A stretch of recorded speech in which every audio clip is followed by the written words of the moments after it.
How's everyone today? Good weather, isn't it? How many barbecues have you done? Good weather calls for a barbecue, isn't it? Isn't it? So it's good to see each and every one of you today, and it is a privilege and at the same time a big responsibility to be standing in front of you today. It's been a while. So, yeah. So I am very glad to see you all.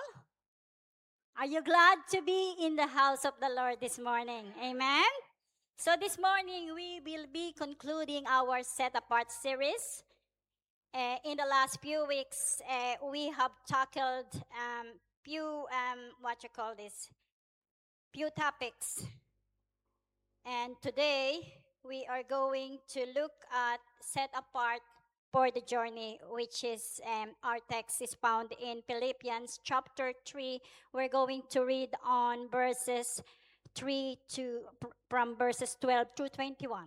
Okay, so if I could invite you to stand to your feet in reverence to reading of God's word. I am going to read from the International English Standard Version. It says in verse 12, not that I have already obtained this or am already perfect, but I press on to make it my own because Christ Jesus has made me his own. Brothers, I do not consider that I have made it my own, but one thing I do, forgetting what lies behind and straining forward to what lies ahead. I press on toward the goal for the prize of the upward call of God in Christ Jesus. Let those of us who are mature think this way. And if in anything you think otherwise, God will reveal that also to you. Verse 16, only let us hold true to what we have obtained. Brothers, join in imitating me and keep your eyes on those who walk according to the example you have in us. For many of whom I have often told you and now tell you even with tears, walk as enemies of the cross of Christ. Their end is destruction, their God is their belly, and they glory in their shame with minds set on earthly things. Verse 20, but our citizenship is in heaven, and from it we await a Savior, the Lord Jesus Christ, who will transform our lowly body to be like his glorious body by the power that enables him even to subject all things to himself. Praise be to God for the reading of his word. Let us pray. Father, we thank you, Lord God, for this opportunity, Lord God, for the freedom that each and everyone has, Lord God, to gather in your place, in your presence this morning, Lord God. Father, as we study this word, Lord God, pray, oh Father, that you would open our hearts, Lord God. May our hearts be teachable, Lord God. May it be ready to receive and to live out whatever you have in store for us this morning, Lord God. Father, I pray, God, that you would cover me with your mighty blood, Lord God. That as I preach your word, Lord God, they will not see me, Lord God. Cover me with your protection, Lord God. Give me your anointing, Lord God.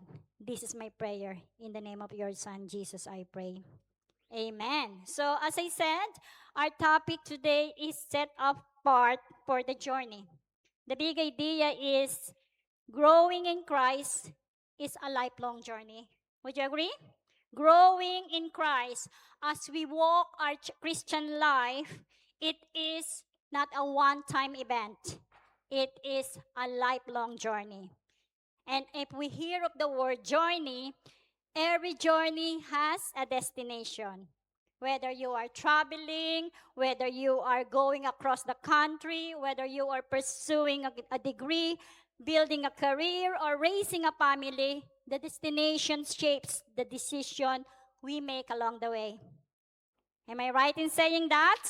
So without a clear destination, it is easy to wander, to become distracted, or even to give up. The Christian life is also a journey because it is the continuous pursuit of becoming more and more like Jesus Christ. The good news, when you hear that, oh, is God, is Jesus Christ expecting me to walk my faith every single day? Of course. But the good news is that God does not call us to perfection. We cannot say, okay, I am going to go to the church, I'm going to be a Christian when I have fixed my life. No, God does not call us to perfection before He can accept us. He calls us to faithfully pursue Him because He has already made us His own through the work of Jesus Christ Himself. So as believers, we are set apart. Are we set apart? Set apart for the calling that He had placed before us. Not because we are better than others, but because we belong to Christ and we have been called to live differently. So in our text for today, the Apostle Paul, despite his remarkable spiritual accomplishments, everyone I know knows Paul. But in his text, he humbly admits that he has not yet reached the finish line. He hasn't achieved what God wanted them for him.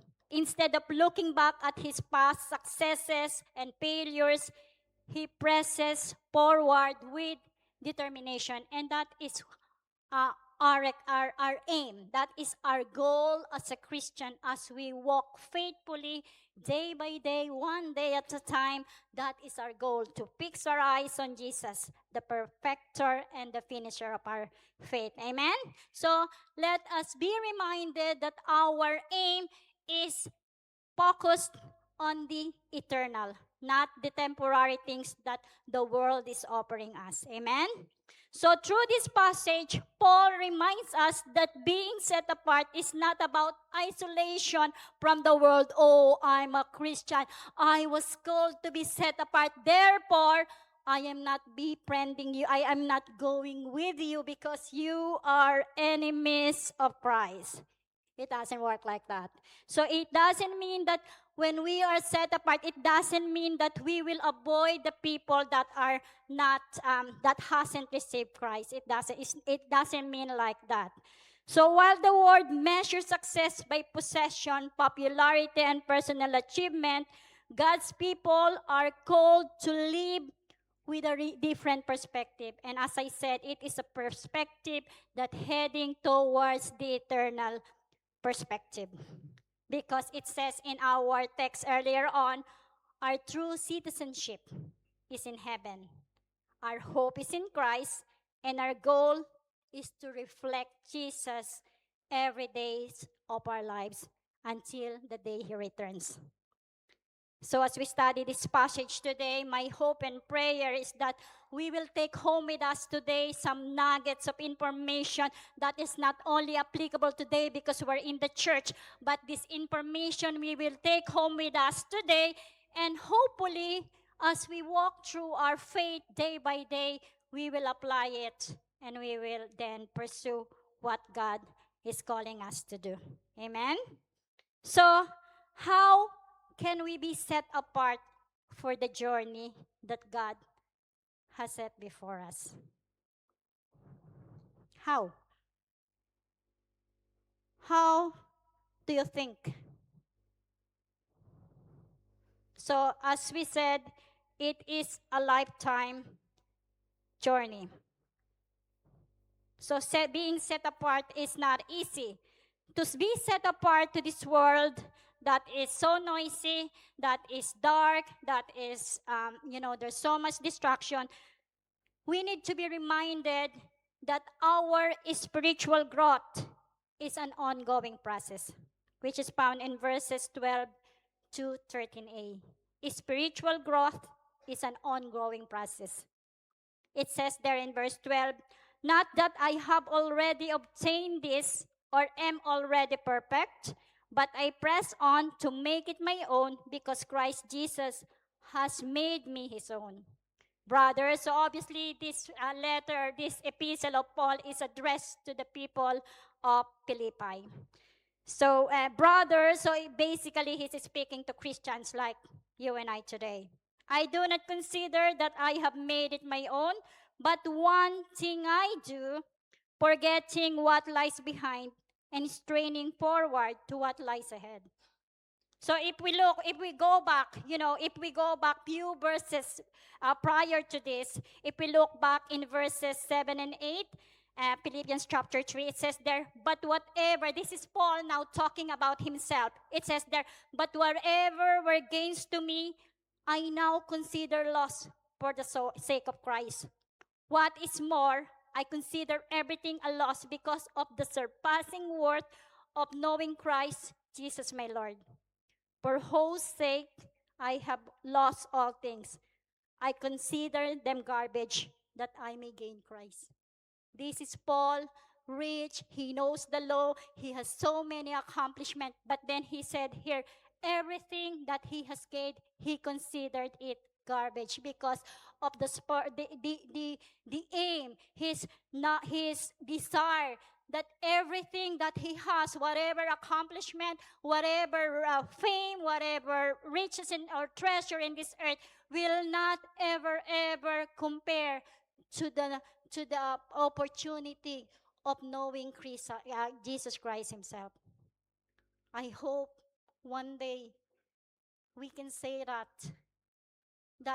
I'm not pursuing the temporal thing in this world, that rather than accumulating wealth, rather than pursuing my career, be top of everything, I hope one day we will come to a point in our lives that we will say, God, Jesus, you are my goal. You are my everything. And all that I do is to pursue you more and to walk with you, to know you, because my aim is to be like you. It's hard. It's not easy. So Paul described how he once placed confidence in his religious credential, his heritage, his education, and his strict observance of the law.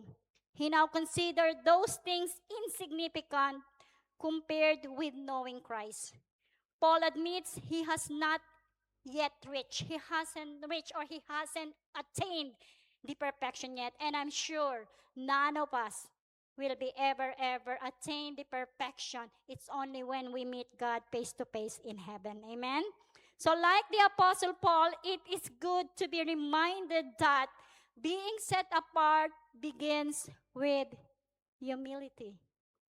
Acknowledging that we are still growing, that we are still work in progress, and that we are day by day in needs of God's grace. Only by His grace I was able to stand here this morning. Being set apart means we pursue Christ without pretending we have arrived. So, spiritual growth is an ongoing process. And as we say that it is an ongoing process, it requires each believer, like you and I, to point number 2, press on toward the goal, which is found in verses 13b to 14. It says there, forgetting what lies behind and straining forward to what lies ahead, I press on toward the goal. So, the call to press on emphasizes that spiritual development requires persistent effort and intentionality. It is an active process that involves striving forward. If you see that? So all the athletes, they're running at their own pace, but the goal is to reach to the point where we could say, Jesus, I run the race that you have placed before me faithfully. It's not about the pacing, it's not how fast you run, but it's pressing on toward the goal. It's an active process that involves striving forward, overcoming setbacks, and maintaining focus on spiritual goals. Paul uses the imagery of an athlete running a race. The press on and is training forward what is ahead described a focused, determined effort. The goal, which is says in verse 14, is the full realization of God's calling in Christ, culminating in the eternal life that complete. Let me just remind you this morning that, the way when you're believers, the race started then. But you are not running so that you will be saved. Okay? It says, I think it has mentioned earlier on as well, like we are running because this is the fruit of our salvation. So it says in Ephesians chapter 2, verses 8 to 10, it says there, for it is by grace you have been saved through faith. It is by grace. It is a gift so that no one can boast. It is gift, you receive it through faith. And then, since you are saved now, so God has set a race before you to walk your salvation. Okay? So then it says, it is by grace through faith so that no one can boast. Imagine if you think that your salvation is based on your work. Imagine how noisy it will be in heaven. Bro, why are you here? Oh, I feed all the homeless people in Dublin. What about you, bro? What did you do? How about you, sis? What are you doing here in heaven?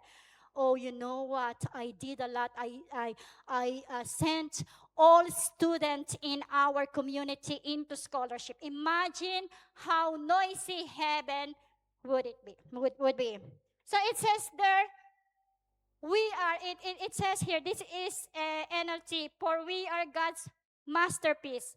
He has created us anew in Christ Jesus. So part of our walking, our faith, it is to do the good work that God has planned long time ago. It is part of our walking, our salvation, to do the good work because we are God's masterpiece created in Christ Jesus. We are not doing it to be saved, but we are doing it because this is the result, this is the product of our salvation. Amen?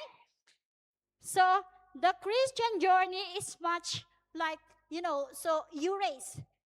It could be a daily race. It's a lifetime. And it is not the race that you are competing with anyone. It is not a race of comparison. It is not a race of competition or human achievement. It is a journey of faith where we continually pursue Christ. You are not to elbow anyone just to be first. No, because it is an individual race. You run your race, I will run my race. Amen? So to press on means to pursue with determination, to keep moving despite obstacle, and to remain faithful when the journey becomes difficult. And most of the time, I can assure you, it's not gonna be an easy race. There will be moments of weakness. There will be moments of disappointments, moments of struggle.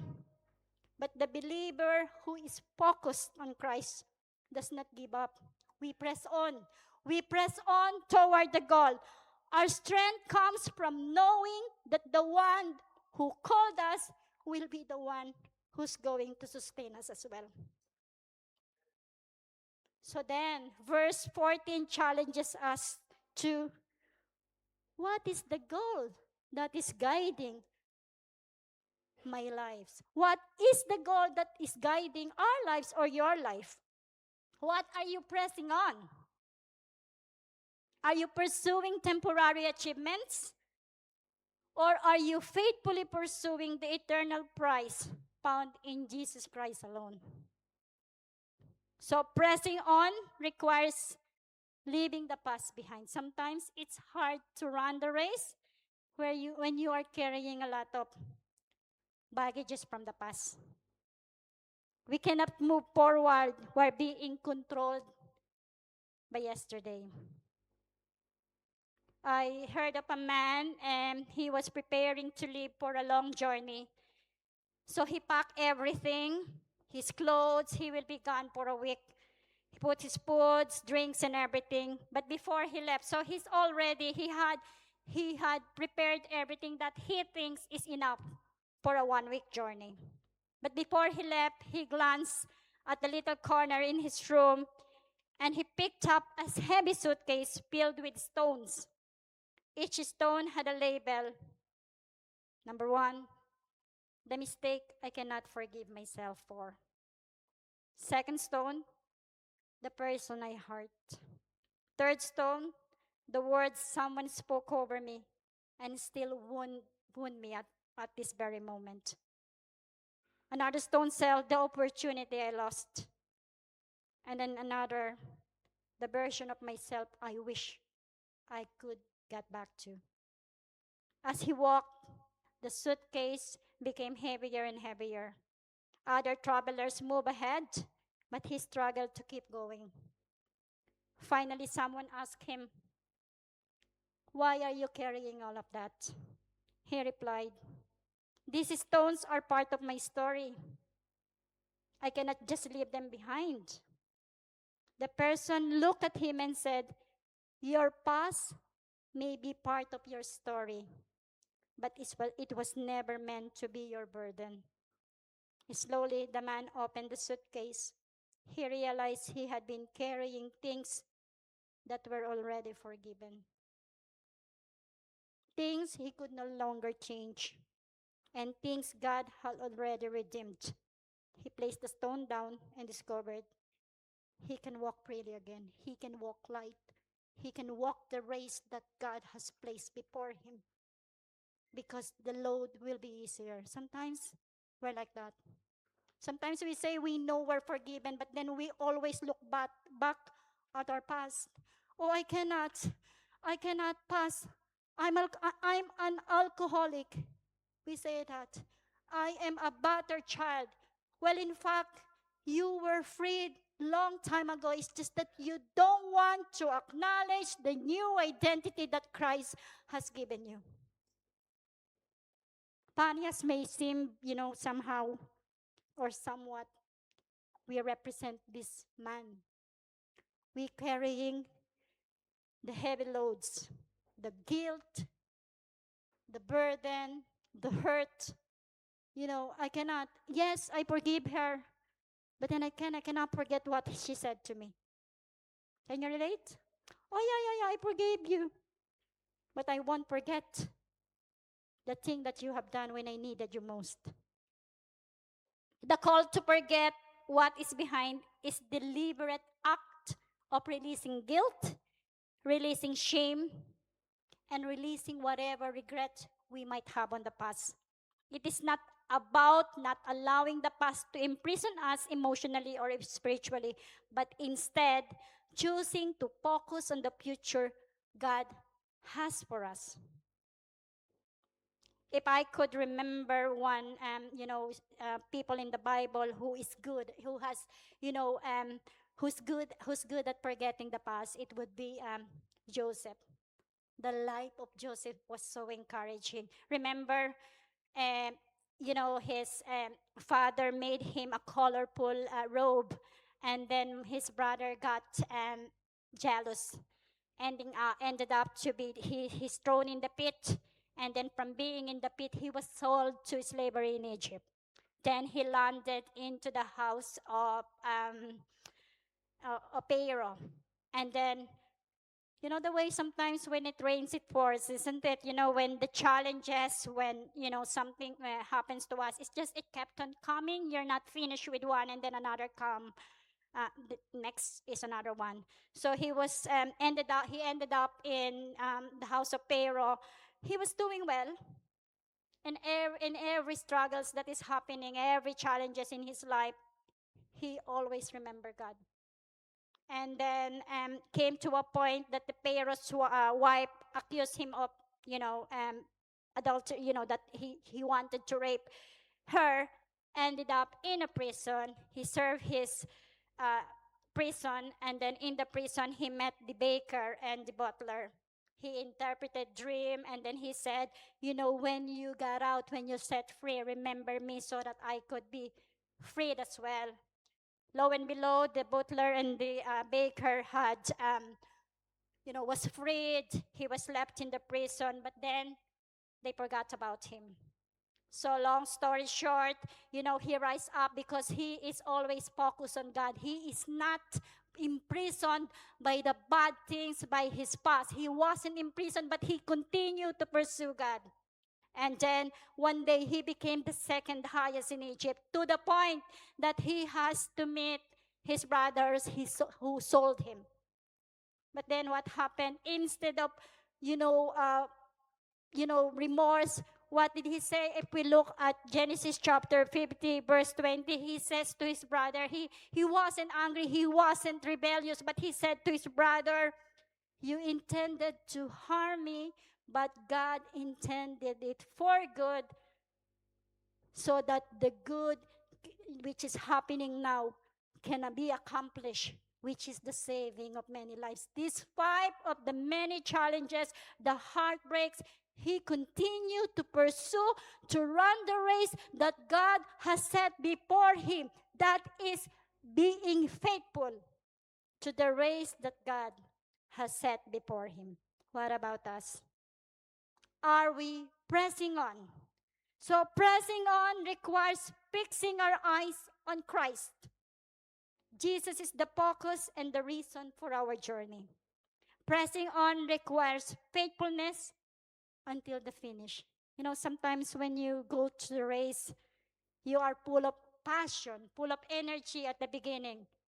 But then come a point in our race, there will be hurdles, there will be challenges. We could stumble, we could fall. So pressing on requires faithfulness until the finish line. God is calling us. God's calling is worth every step of the journey. Amen? So spiritual growth is an ongoing process requiring each believer to press on toward the goal. How can we keep pressing on toward the goal? Point number 3, we need to persevere with the right mindset, which is found in verses 15 to 17. So we can be passionate in running, we can be passionate in anything, but the problem is, are you having the right mindset? We can run with all our might, but then if we are not set in the right direction, or it's not gonna bring us to the destination. So to persevere with the right mindset, we need to have a mature perspective, which is found in verse 15. Not only that we have to be mature in our perspective, that we no longer look at what is temporal, but we also walk consistently with God's truth. Because how can we have a right mindset when we don't even know the promise of God? When we don't even know the truth of God's word? So it go back to the basic. Know God, know His promises, know His word, what is true and what is not. Amen? So walk consistently with God's truth. And also, very important, Christian life is not meant to be lived in isolation. You're not meant to walk your faith on your own. As we go with our journey, we need to follow godly examples as you continue your journey. Who are influencing you? Who are you with? The people you are with, are they helping you? Are they directing you toward the right direction? Are they helping you to mature in your faith, or it's the other way around? Follow godly examples as you continue the journey.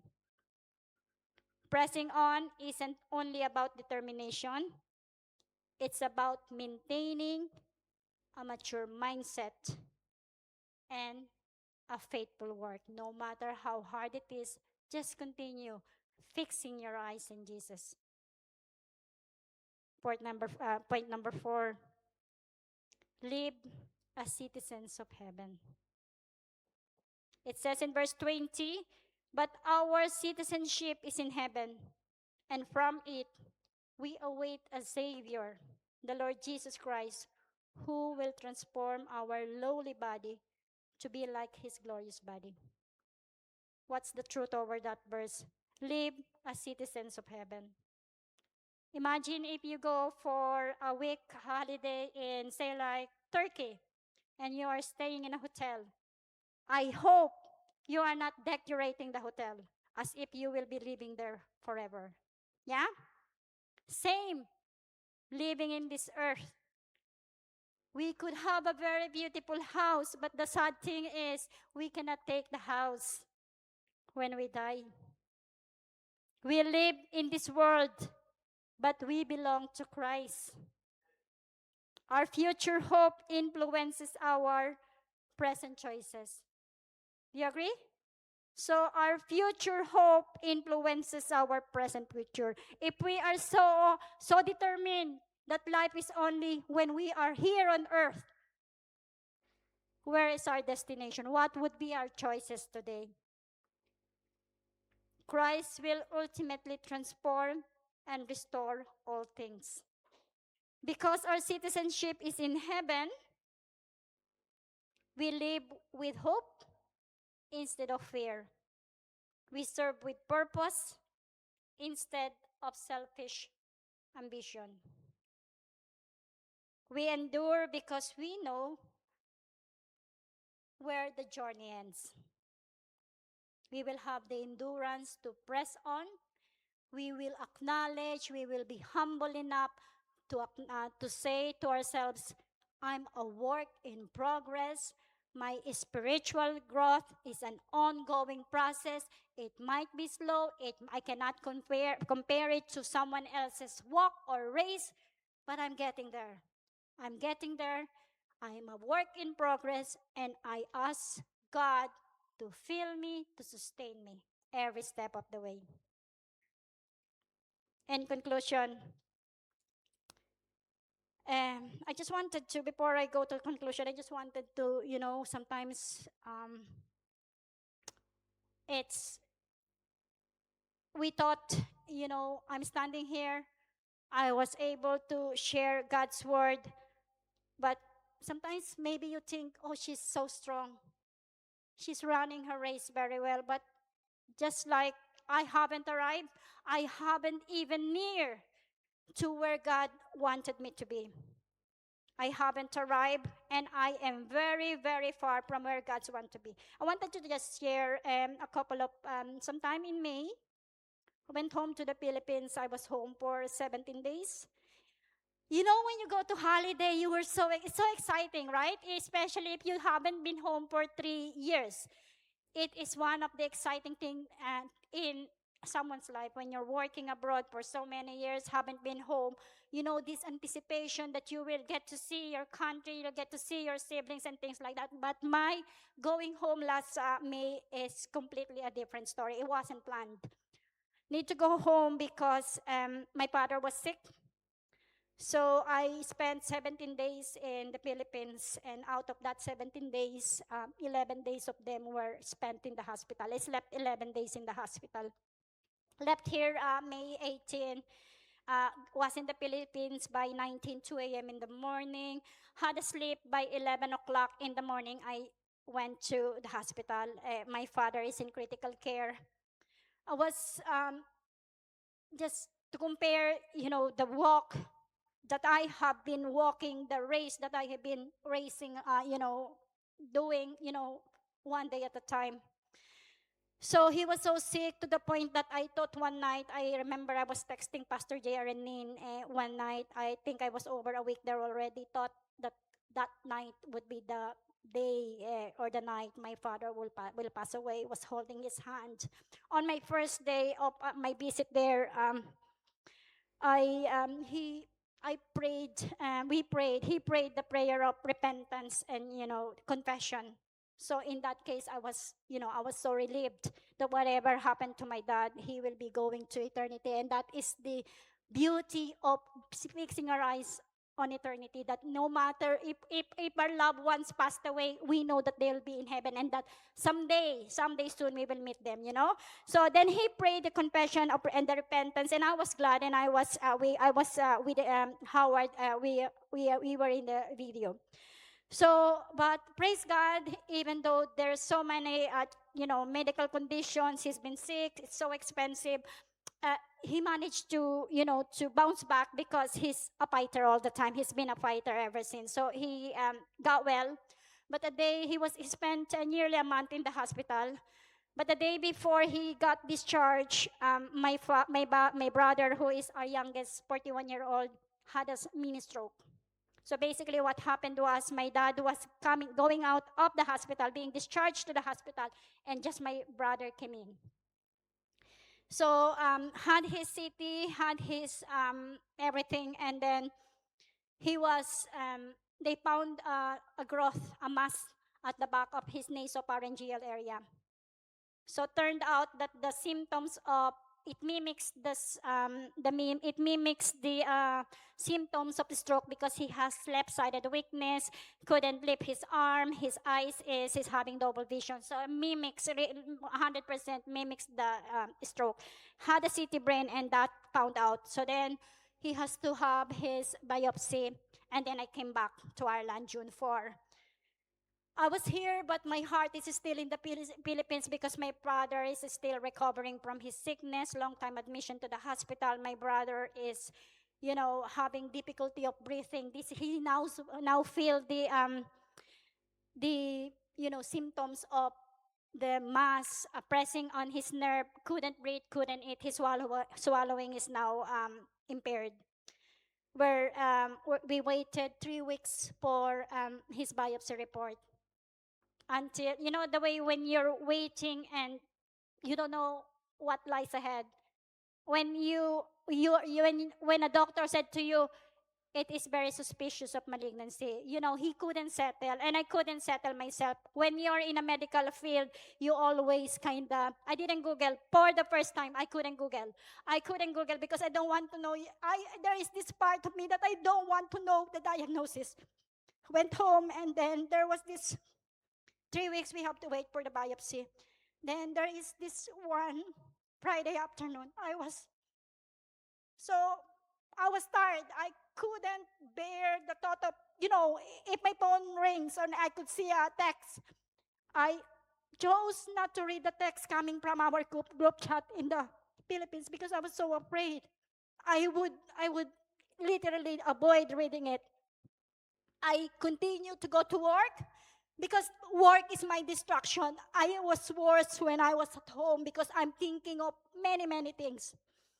Then, Friday, June 19, went home. That was a Friday. I worked on until 1 o'clock on a Friday, went home. Couldn't settle. I couldn't look at my phone. There's about 20 plus messages in our group chat. I couldn't read it.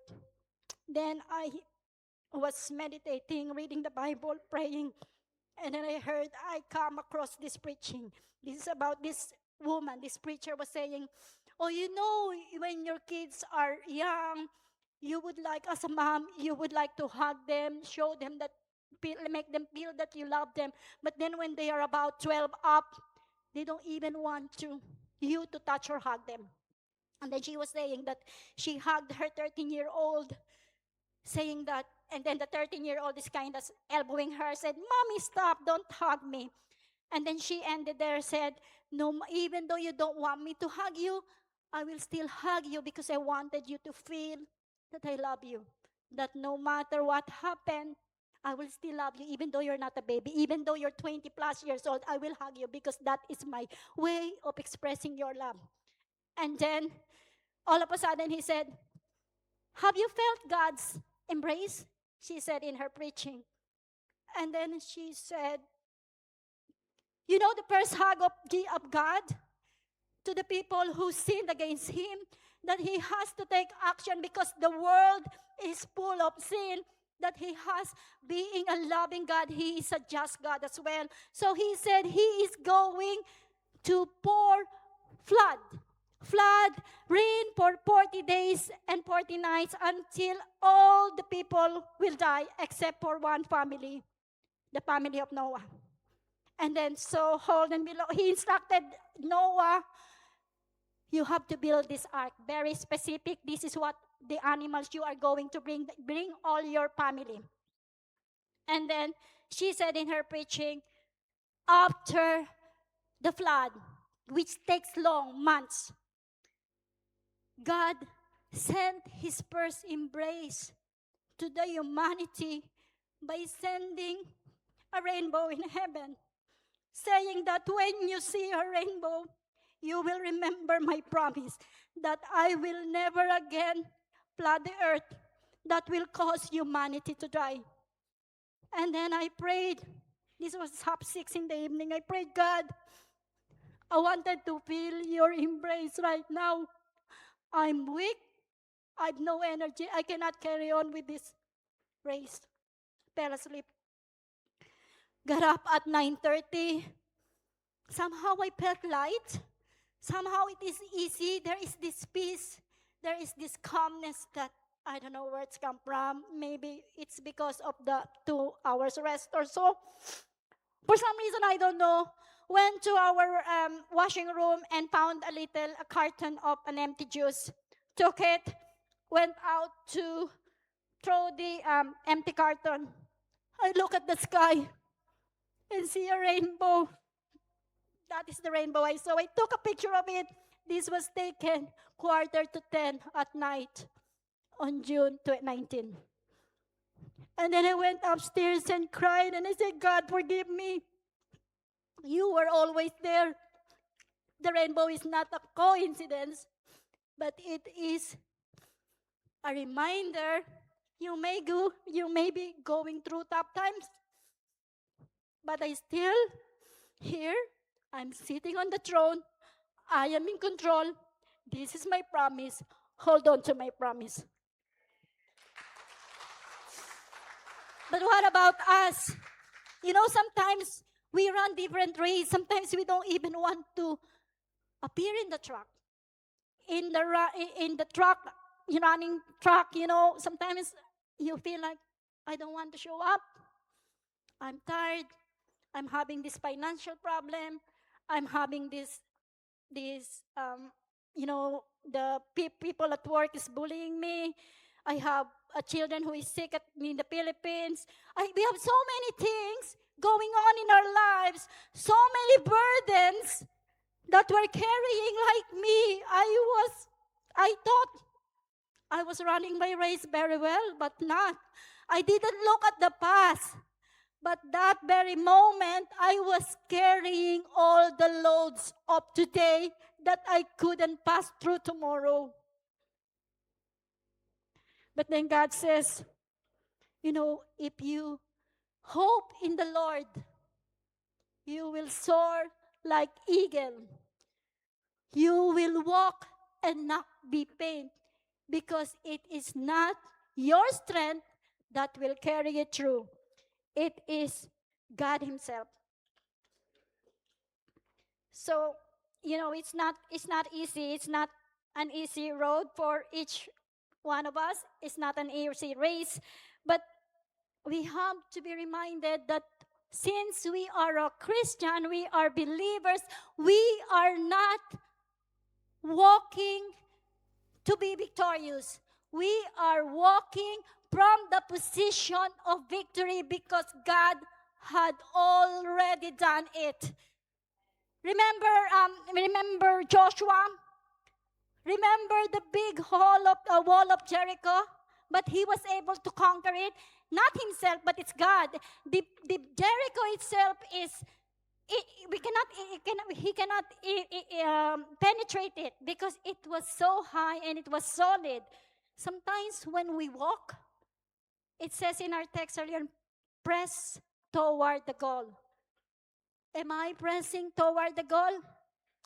Probably I am, but my vision is blocked by the wall of discouragement, the wall of weakness, the wall of fear, the anxiety, the fear of the future that hasn't happened yet, and that prevented me to walk the race that God has sent before me.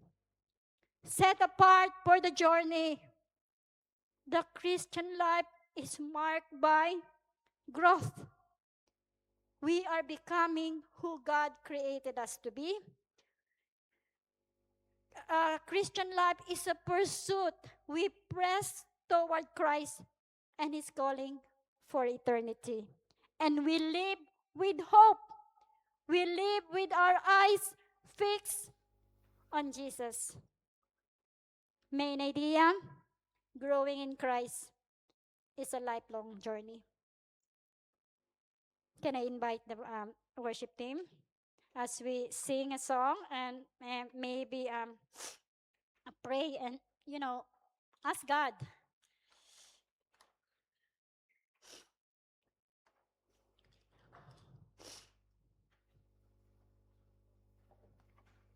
As we sing a song, maybe take it as your own word to God. Take it as your prayer to God. And that we will be reminded that your race is different from the other person. That you race personally, that you walk towards achieving what God has set before you. Hallelujah. Let's sing the song when we think about the Lord. Hallelujah, Jesus.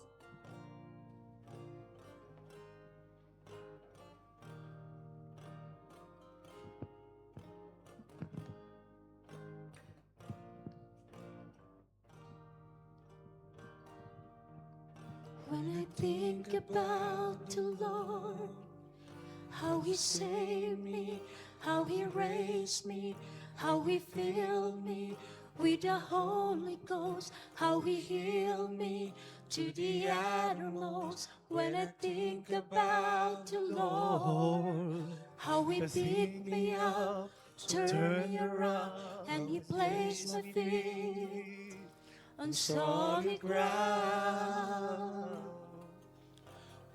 Think about the Lord, how He saved me, how He raised me, how He filled me with the Holy Ghost, how He healed me to the uttermost. When I think about the Lord, how He picked me up, turned me around, how He placed my feet on solid ground, it makes me want to shout, hallelujah, thank you, Jesus.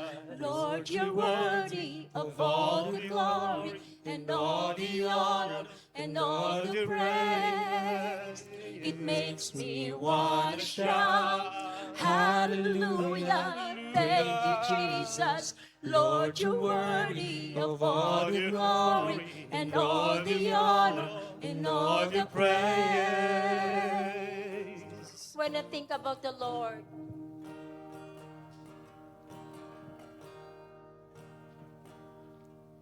when I think about the Lord, how He saved me, how He raised me, how He filled me with the Holy Ghost, how He healed me to the uttermost. When I think about the Lord, how He picked me up, turned me around, how He placed my feet on solid ground.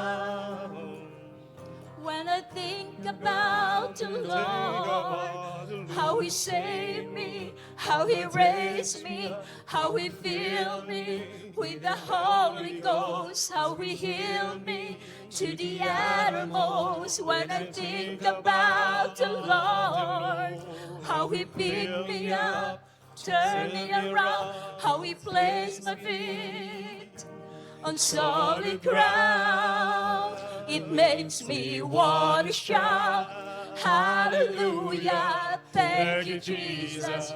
Lord, you're worthy of all the glory and all the honor and all the praise. It makes me want to shout, hallelujah, thank you, Jesus. Lord, you're worthy of all the glory and all the honor and all the praise. It makes me want to shout, hallelujah. Thank you, Jesus. Lord, you're worthy of all the glory and all the honor and all the praise.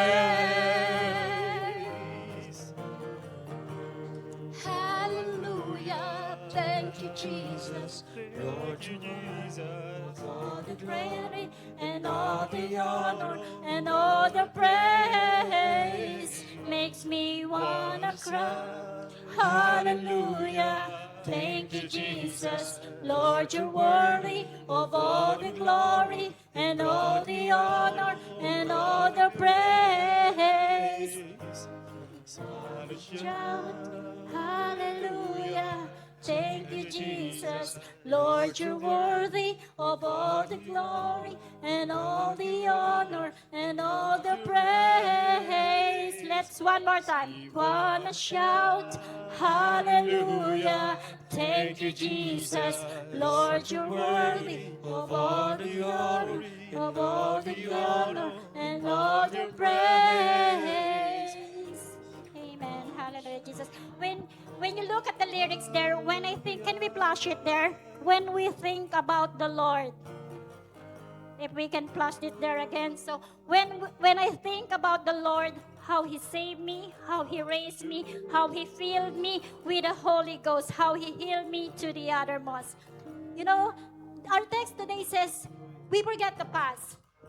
Yes, we forget the past, so that when we forget the past, we will be able to think of how the Lord had carried you throughout the painful memories of the past.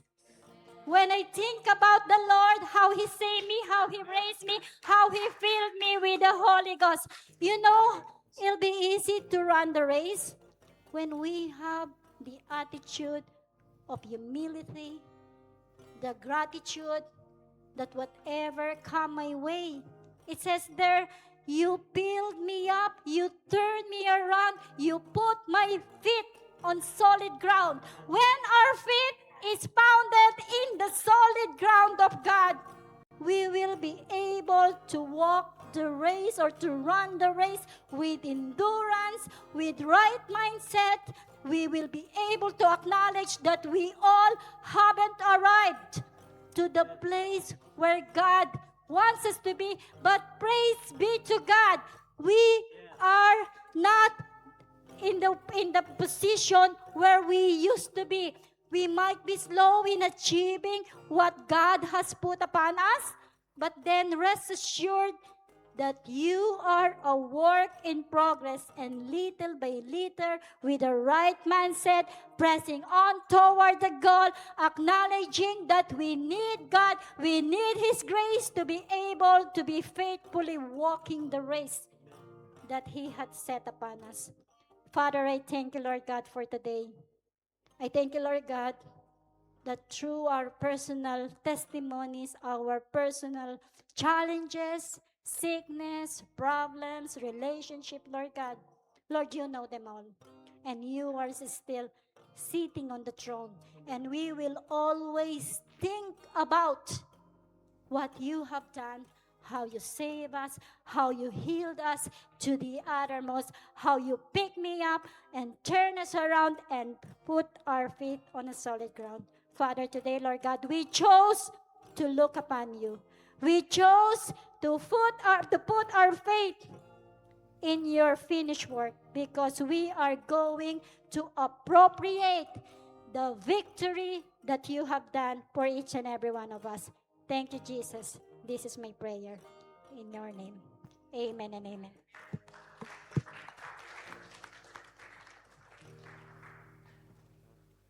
Thank you, Sister Tin. Such a powerful message. And again, let's take these truths with us this week. Remember that we continue to press on to the goal that God has set before us. And remember, we are citizens of heaven. Isn't that great? This is good news. This is good news. Shall we close in prayer? Again, Father, we thank you so much, Lord, for your word. Such powerful truths that we have today. Help us, Lord, to live our lives in accordance to your will. Help us, Lord, to press on towards that goal that you have set before us. And thank you for reminding us, Lord, that we belong in heaven there with you forever. And we pray, Lord, that day by day we'll reflect your glory in everything that we do. Thank you, Lord. We ask of you, Lord, that you bless us with your love, O Father, with the kindness of your Son, our Lord Jesus Christ, and with the presence of the Holy Spirit forever. Thank you, Lord. This we pray in Jesus' name. Amen. Praise God. Again, God bless you. Have a great